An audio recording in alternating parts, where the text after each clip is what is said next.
মেহেরপুর জেলা প্রশাসক সিফাত মেহনাজের সভাপতিত্বে পরিবার পরিকল্পনা কমিটির সভায় বক্তব্য রাখেন civil surgeon doctor Mohiuddin Ahmed, Meherpur সরকারি কলেজের অধ্যক্ষ প্রফেসর ড নজরুল কবির, অতিরিক্ত জেলা প্রশাসক তাজওয়ার আকরাম সাকাপি ইবনে সাজ্জাদ, জেলা নির্বাচন অফিসার মোহাম্মদ ওয়ালিউল্লাহ, মেহেরপুর জেলা সমাজসেবা অধিদপ্তরের উপপরিচালক শহীদুল ইসলাম, মেহেরপুর সরকারি মহিলা কলেজের সহযোগী অধ্যাপক কাজী আশরাফুল আলম, মেহেরপুর জেলা যুব উন্নয়ন অধিদপ্তরের উপপরিচালক ফিরোজ আহমেদ, সদর উপজেলা নির্বাহী কর্মকর্তা খায়রুল ইসলাম, মুজিবনগর উপজেলা নির্বাহী কর্মকর্তা পলাশ মণ্ডল, গাংনী উপজেলা নির্বাহী কর্মকর্তা প্রীতম কুমার সাহা।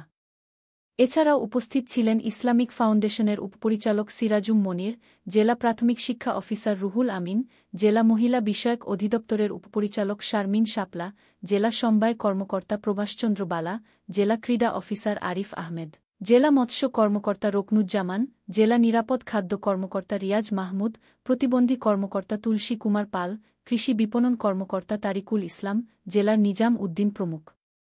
মুজিবনগর খবরে নিউজের জন্য যোগাযোগ করুন।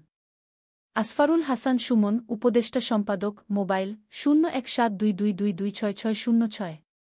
শাহেদুজ্জামান রিপন, যুগ্মবার্তা সম্পাদক, মোবাইল 017230043000। শহীদুল ইসলাম সাইদুল, বিশেষ প্রতিনিধি।